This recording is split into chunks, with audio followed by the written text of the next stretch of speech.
Sir, we understand that nakita nyo mismo itong screenshots daw na nag-uugnay, tama ba? Kay, supposedly between Adrian Bersamin and President Marcos. Is that correct? Yes po.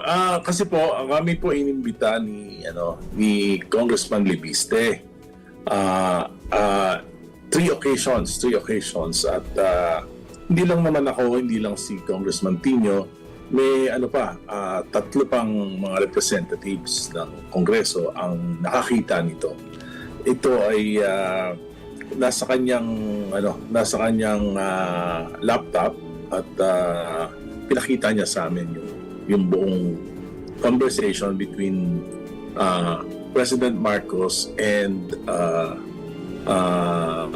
dating PLLO Chief Adrian Bersamin, including a parang detailed na kwenta ng gastos ng alyansa campaign noong 2025.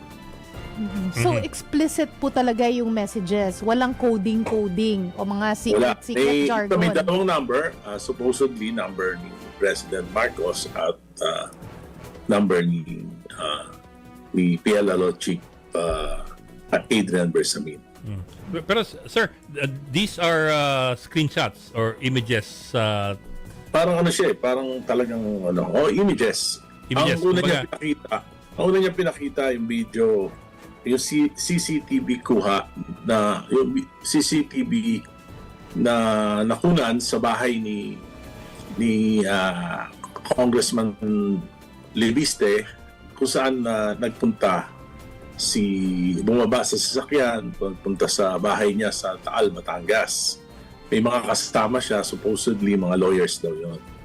So yun yung unang pinakita. Pagkatapos pangalawang pinakita niya, sabi niya sa amin, nung daw medyo na uungkat na yung ni Senator Lacson yung mga pangalan ng mga Bersamin, ay natakot sila na maging fall guy, kaya gumawa sila ng affidavit. At doon mismo sa bahay ni Congressman Libiste daw ito ginawa. At may mga naiwan sa kanyang records.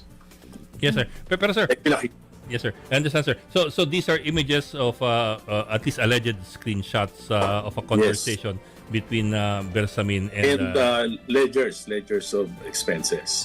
And the president. This is over Messenger, you suppose, or this is over cell phone? May cell phone number. So it's text messages. Yes, text message. But sir, how was anybody able to ascertain that these were really messages captured via screenshotting? Well, yun ang pagkakasabi sa amin ito daw yung ginawa ni PLLO Chief Adrian